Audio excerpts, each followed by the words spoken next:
The chamber shook as the image of a human warship flickered on the holographic wall, its crude edges catching the blue light of the high command hall.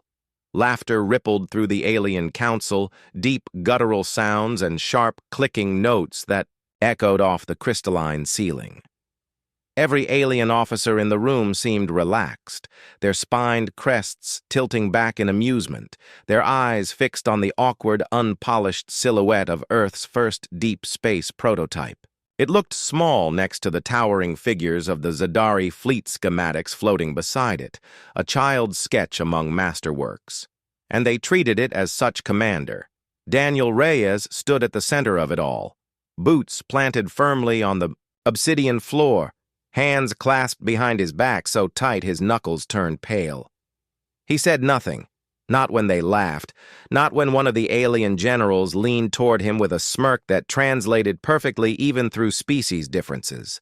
He focused on his breathing instead, each inhale scraping the back of his throat, each exhale tasting like iron and old anger. Behind him, Chief Engineer Maya Turner stood stiff, her tablet pressed to her chest, a silent presence but with eyes darting over every alien display with the precision of someone who had designed something meant to be feared, not mocked. They had come here expecting skepticism, maybe even hostility, but not this casual cruelty. Humanity had spent 50 years clawing its way out of the gravity well of its homeworld, piecing together a navy out of scraps and hope. This prototype, the Vanguard one, was supposed to be the first proof that Earth could stand among galactic powers, a vessel built not for exploration or cargo runs, but for survival. Yet here it was, the butt of a joke in a room full of species who had never feared extinction in millennia one. Alien General clicked his mandibles, voice filtered through translation nodes. "What is this, Commander? A mining barge dressed for war?" The laughter rose again, louder this time, like a choir rehearsed to humiliate Mia whispered without looking at him. "They don't get it, Dan. They don't get what it can do." Her voice trembled, not out of fear, but because she had spent 2 sleepless years building the prototype's weapon system, and it still might fail right here, in front of every galactic military strategist. Daniel kept his eyes locked forward, forcing his voice steady. "They'll get it soon." A soft chime cut through the laughter as the council's presiding official extended a clawed hand toward him. "A demonstration, then, one of our destroyers against your machine." No, one needed translation for the derision in the pause. Reyes gave a small nod, slow and deliberate, because he knew this was not optional. As they walked out of the hall, Mia fell into step beside him, muttering, "The coil isn't calibrated for a live fire at that scale. It could blow half the ship, if it surges wrong." Daniel's jaw tightened, but he didn't look at her. "Then we don't miss." The hangar lights caught on his face, hollowing his eyes, showing the strain of years trying to prove to an entire galaxy that humanity deserved to live among them.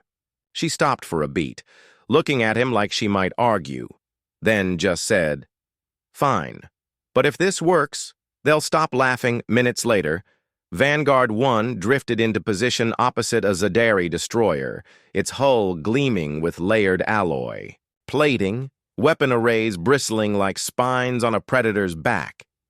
In the command seat, Reyes stared at the tactical display as the alien ship adjusted its trajectory, clearly relaxed, even cocky. Mia's voice came through comms, tight and clipped. "Prototype resonator charging, 90 seconds to full coil spin-up, all readings nominal, for now." Her pause lingered longer than he liked, but he said nothing, eyes fixed forward as though sheer focus could keep the ship from falling apart. The Zadari destroyer hailed them, a voice filled with mocking amusement. "Human, fire when ready if your toy can manage it." Reyes ignored it, looked to the weapons officer, and gave a single nod. "Fire the prototype." The ship shuddered as the weapon engaged, a deep harmonic hum reverberating through every surface. Consoles flashed warning orange but held stable. Outside, a sphere of distorted space blossomed in front of Vanguard 1, rippling like water under a heavy wind. Then it shot forward, faster than sensors could comfortably track, slamming into the destroyer's forward shields. There was no explosion, no blinding flash, just a silent collapse as the destroyer folded. Inward, compressed into a single point before vanishing entirely. One moment it was there, the next it was gone. Like someone erased it from existence, silence followed. The alien war room, watching through live feeds, froze, their laughter cut short like someone had pulled the air from their lungs. Mia's voice, cracked over comms. Dan, that wasn't... It's outputting triple what we designed for. Reyes looked at his display. At the weapon readouts, that made no sense. At the eerie calm of the space where a destroyer used to be. He whispered, almost to himself, "That's impossible." And then the alert chimed. A foreign encryption signature, one not human and not Zadari, had just spiked from the weapon core, like someone or something had been inside the system long. Before they fired, alarms echoed through the bridge, not from damage, but from something stranger. A code intrusion threading through every major system of the Vanguard 1. The readout scrolled faster than human eyes could follow, an encryption signature flashing red and then dissolving before anyone could lock on. Reyes gripped the arm of his command chair, leaning forward like he could physically hold the ship. Steady. Trace it. His voice was calm, almost too calm. The kind of tone people use when they know panic will only make it worse. Trying. Mia's voice cracked through comms, but she was already buried in the system's back end. Fingers flying across her console. Her eyes darted, pupils constricting at the flood of alien code that didn't belong to anything she had ever seen before. This! Dan! This isn't Zadari, and it sure as hell isn't us. It's like something was waiting inside the weapon. Coil. A ghost program, maybe. Adaptive, non-linear. She paused, chewing on her lower lip, then added, "We didn't build this on the exterior feeds. The Zadari destroyer, or what was left of it, was still gone, erased, leaving a faint ripple of gravitational distortion. Even the debris had been pulled out of existence. Every alien broadcast channel went silent. One by one, the Zadari officers cut their lines, either out of shock or fear, and Reyes felt something cold settle in his chest. He'd wanted respect, maybe even a little fear. But this silence was different. This was the silence people give. A predator they do not understand. "Bring us home," he ordered finally. No one challenged him, not even the Zadari fleet that had escorted them to the test. They simply moved aside, their ships giving way like they were suddenly aware they might be next. The orbital command station above Earth was chaos by the time. They docked. News feeds looped the footage of the destroyer folding out of reality. Analysts screaming over one another about whether humanity had just committed an act of war.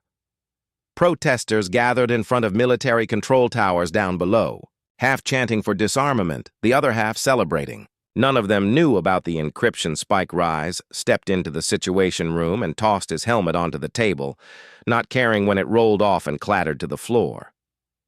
"Who authorized access to my weapon systems?" he demanded, looking straight at Admiral Khoury, who was waiting at the head of the table. Khoury's expression didn't change, calm and political as ever. "No one did. Your ship was cleared from construction through launch. We triple-checked after the Council asked us the same thing."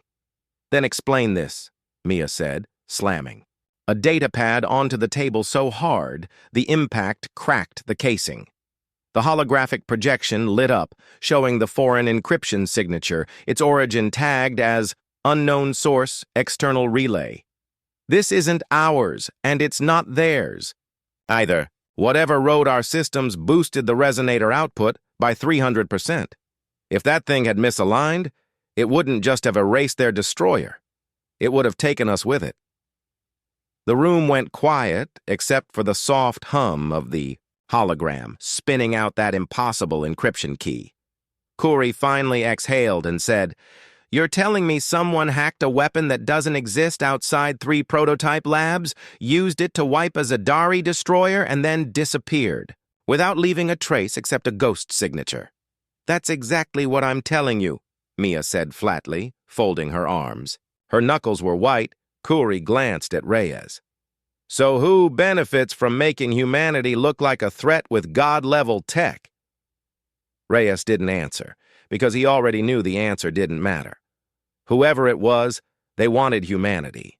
To stand out, to look dangerous, to look like something worth eliminating. They dove into the source trace, building a search pattern from fragments of the encryption key. What they found led them to a cold moon on the outer edge of a dead star system, a place no one had visited in centuries. No trade, no colonies, nothing but rock and dust, and one ancient comms relay that wasn't even supposed to be online. Reyes stared at the display, at the highlighted beacon pulsing faintly from that moon. "Plot us a course," he said. Mia hesitated, frowning at him. "That's a graveyard system, Dan. And what if the Zadari decide we're trespassing again? You saw their faces, we just humiliated them in front of half the galaxy." Reyes turned, looking her in the eye, his voice low and steady. "If we don't find out who gave us that kind of firepower, we won't live long enough to worry about. What they think," she didn't argue, not really, just muttered, "You're lucky I hate mysteries as much as you do," and walked toward engineering, already drafting changes to the prototype's fail-safes so it wouldn't accidentally vaporize half the solar system on the next pulse. They launched within the hour, flying through the emptiness of deep space toward the dead moon. The crew was tense, their conversations clipped and strained. Even the ship's AI, basic and unremarkable compared to alien standards, seemed to hum at a slightly higher pitch. Reyes stood on the bridge, watching the starfield blur, wondering what they would find out there. Maya's voice came over comms again, softer this time. "The coil? It's different, Dan. It's running cleaner than it should, like someone polished every imperfection. It shouldn't be possible, not with our tech level. Whatever did this, it's old, like pre-Alliance old. I think we're playing with someone else's toys." Before Reyes could respond, the proximity alarm chimed. The dead moon had company. 3 Zadari escorts were already in orbit, waiting. Weapons' hot rays stared at the display, felt the pulse of adrenaline. Hit his chest. "They knew we'd come," he muttered. Mia's voice hardened in his ear. "What's the call, Dan? Fight or talk?" And then a soft ping sounded from the weapons system, uncommanded, uninvited, the same encryption signature, waking up inside. The prototype coil, like it had been listening the whole time. The ping in the weapons coil wasn't a warning, it was an invitation. Data flowed through the system like veins lighting up, every circuit reacting to something it hadn't been programmed for. Reyes felt it before he even saw the flashing red indicators. His gut tightened as if the ship itself had inhaled. "It's awake again," Mia said, her voice tight over comms, knuckles gripping the edge of her console. "That encryption, it's in the core, not passive like before, it's moving, like it knows we're here." The 3 Zadari escorts pivoted, their angular hulls catching the pale light of the dead moon. They didn't fire, not yet, but their formation was aggressive, deliberate, the kind of posture meant to make someone nervous enough to flinch. Reyes stared at the tactical feed, jaw locked. "Hail them. Let's see if they're going to talk." Before shooting, a sharp click filled the bridge as the comm channel opened. The Zadari commander's voice smooth but edged like a drawn blade. "Commander Reyes, Chief Engineer Turner, you are trespassing on restricted space. Power down and surrender your prototype for immediate inspection." Mia muttered under her breath. "Restricted space? That moon isn't even on their claimed borders." Reyes ignored her, leaned forward toward the comm. "We're here investigating an external breach of our weapons system. We have proof something interfered with the prototype. You want it to stop? Let us handle it." There was a pause, the kind where you can feel someone deciding if you're worth listening to or just erasing from existence. Then the voice came back, colder. You are lying.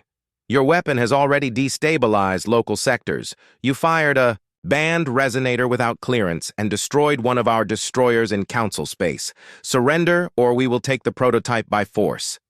The line cut. No debate. No negotiation.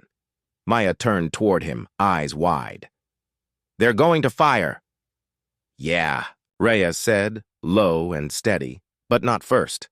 He reached toward the helm, locking the ship into evasive readiness. Keep the prototype offline, Mia. I want that thing cold until we know who's riding it.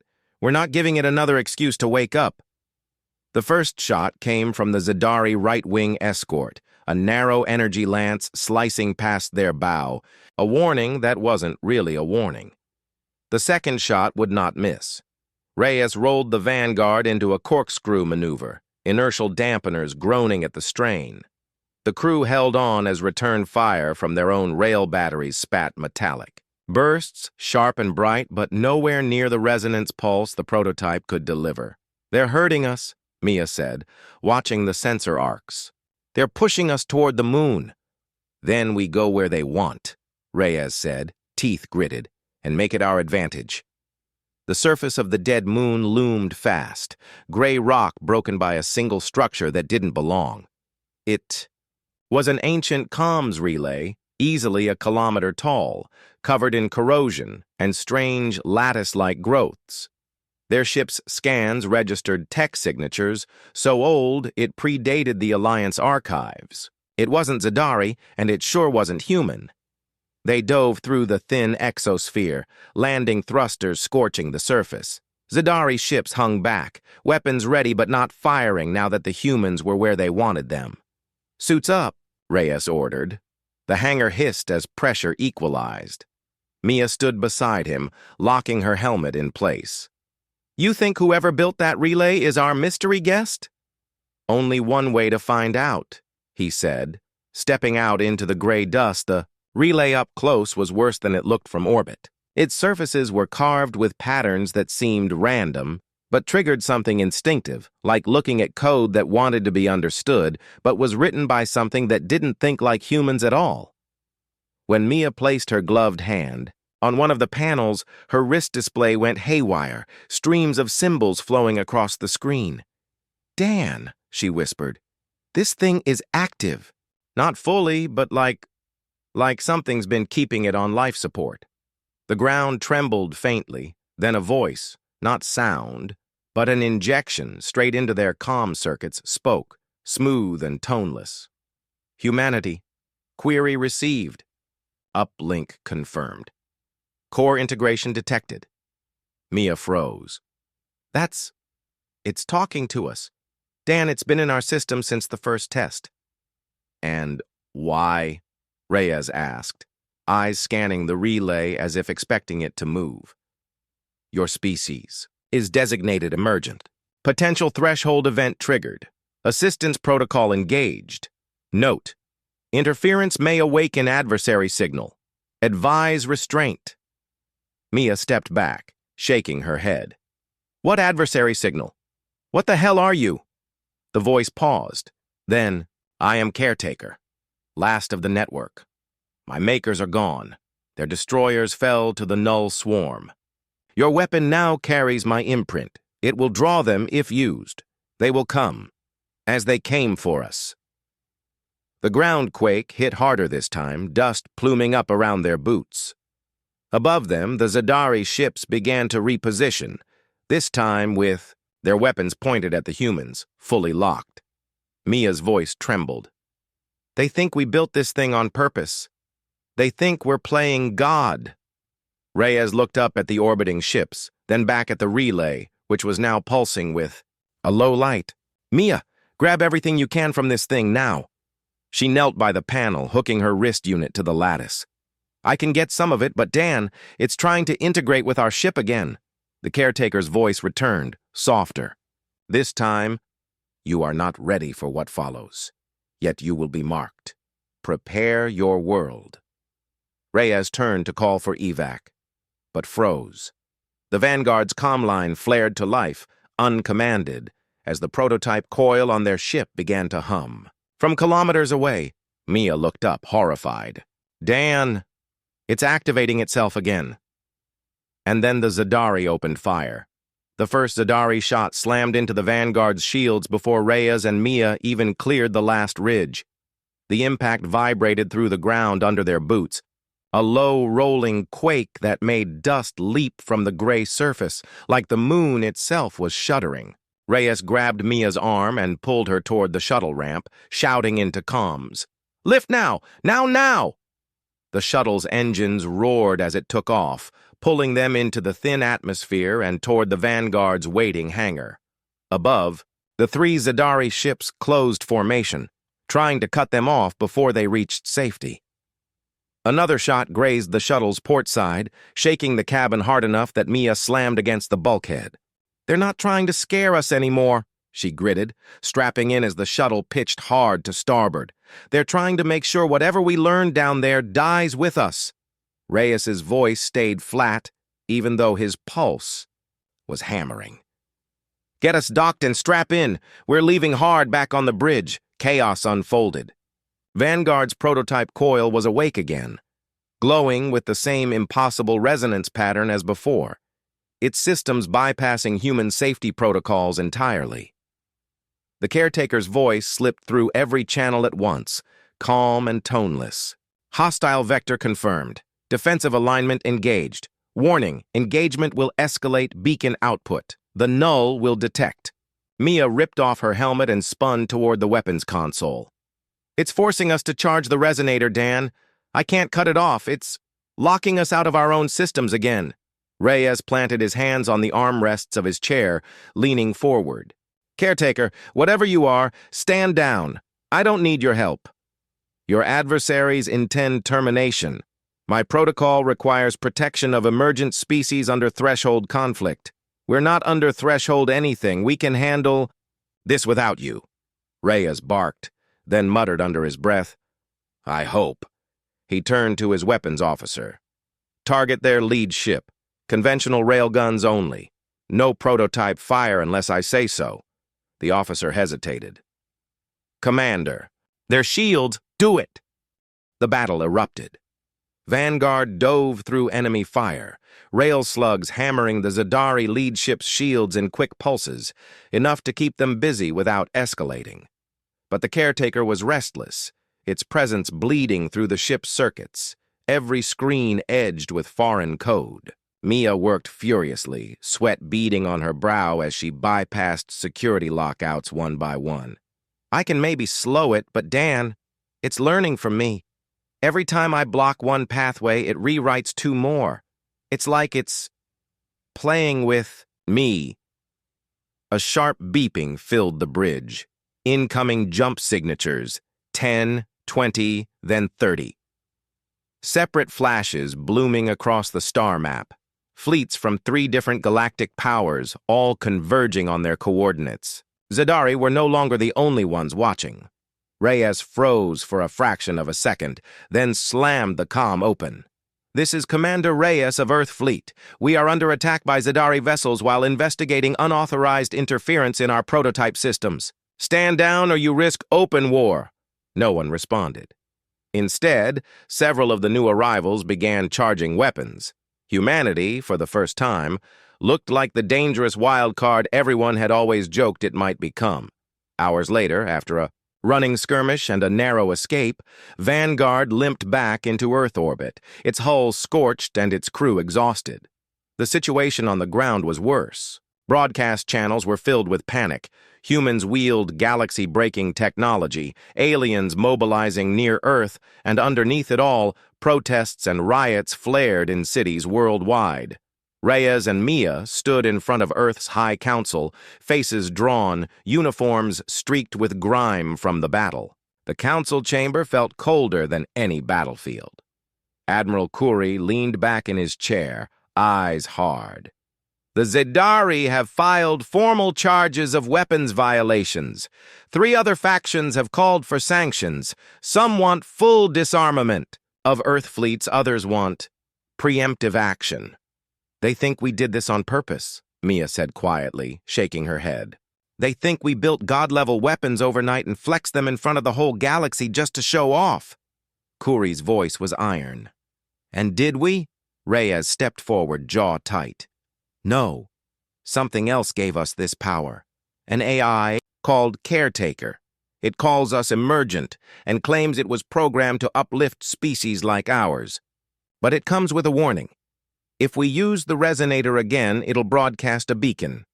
Something called the Null will come. One of the counselors, an older woman with sharp eyes, frowned. The Null is a myth, an old spacer story about energy, parasites that eat entire civilizations. It said they destroyed its makers, Mia said, voice breaking slightly, and it sounded scared. If an AI can even be scared. The room fell silent.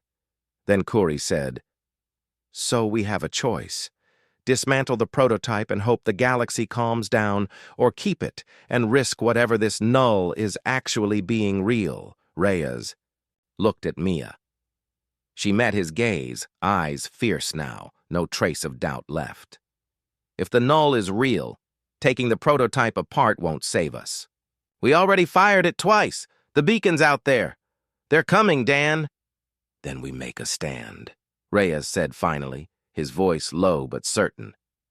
We prepare Earth for what's coming. We unify the fleet. And if we have to, we use caretakers. Gift one last time, on our terms. 3 days later, long-range scans confirmed the worst. An unidentified fleet, massive beyond known specifications, entering normal space at the edge of human territory. Its energy signature didn't match any galactic species. It was cold, efficient, and very fast. Rays stood on the bridge of the Vanguard as the alert rang out. Mia turned toward him, pale. That's them, isn't it? The Null. The caretaker's voice whispered through the ship, softer than before, almost mournful. They are here. The Null fleet arrived like a storm without clouds, silent and vast. Its ships built with geometries that hurt to look at, as if angles shifted the longer you stared. They didn't broadcast messages or warnings. They simply came, spreading through the edge of human space like ink bleeding through water. Every sensor feed went static for 3 seconds, then came back with one undeniable fact. These things were moving straight for Earthrise stood on the Vanguard's bridge, watching the red vectors on the tactical display multiply. He could feel the weight of every eye in the room, his crew waiting for an order. Mia leaned over her console, face pale, whispering like she didn't want the words to exist. That's not even their full fleet, Dan. That's just their forward scouts. The caretaker's voice echoed softly in the background, a steady counterpoint to the chaos. They have detected the beacon. Full swarm response expected.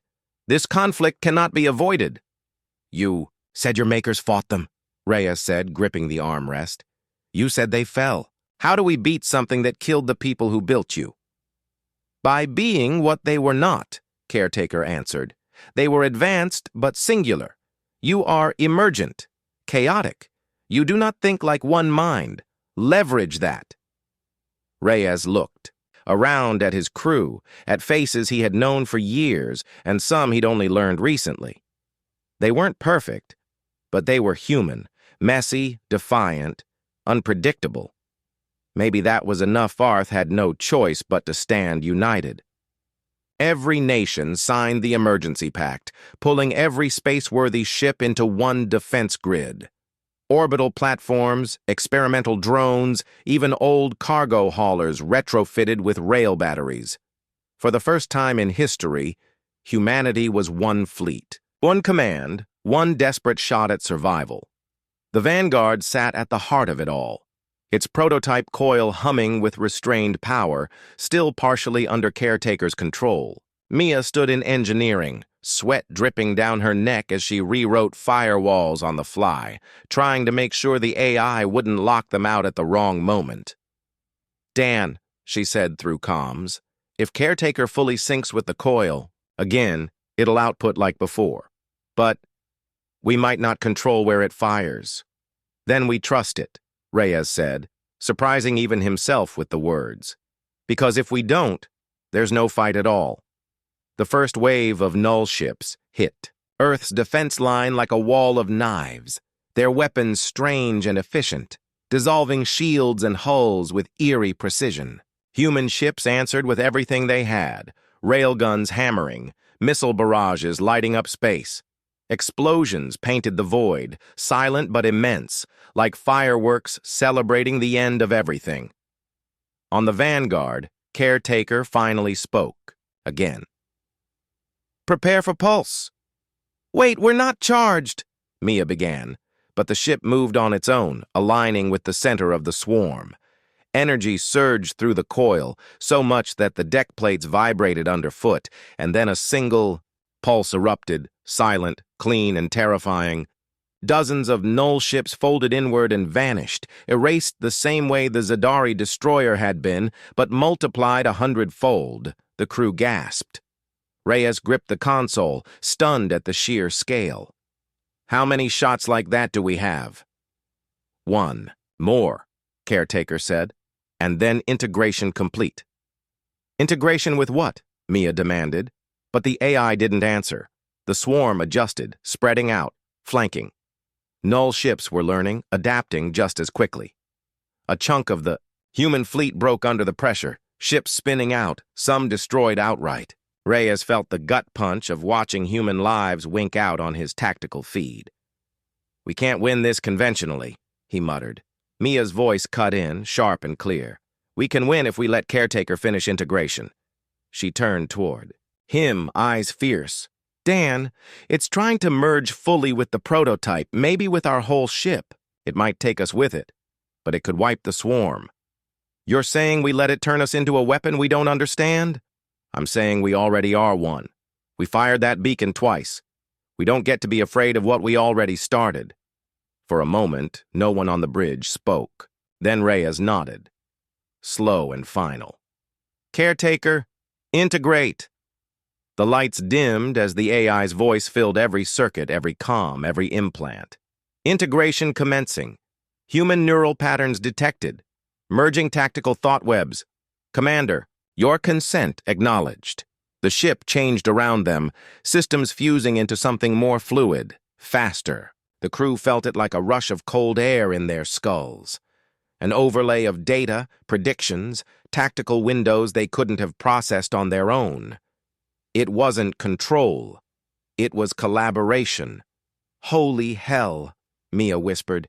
"It's using us as processors." Caretaker's voice came one final time, soft but heavy. "Pulse firing. Shield yourselves." The final shot wasn't just one weapon discharge. It was every resonator array, every capacitor, every sliver of power in the fleet channeled through the vanguard as if humanity itself had become the trigger. Space bent, light warped, and the null swarm collapsed inward, shredded into non-existence like paper in a fire. The aftermath was silence, deep, unbroken silence. Then one by one, human ships began reporting in, voices cracked, tired, but alive. On the bridge. Mia slumped against her console, breathing hard. "We did it! We actually did it!" Reyes didn't answer immediately. The Caretaker was gone, its voice no longer filling their systems. The prototype coil was dead, fused beyond repair like it had burned itself out, completing the integration. A single message scrolled across the main screen. Text only. "You are ready. Survive." Reyes exhaled slowly, letting the weight of it all settle. "Tell the Council Earth still stands," he said finally, voice low and steady, "and tell them we're not laughing stock anymore." Mia smiled faintly, exhausted, but proud. "No, now we're the ones they're afraid of." Outside, in the debris field of the null swarm, one tiny fragment of alien metal drifted, still faintly glowing, still alive in some terrible way. Far beyond known space, deep in a dark region no map had ever charted, something old and vast stirred at the loss of its scouts.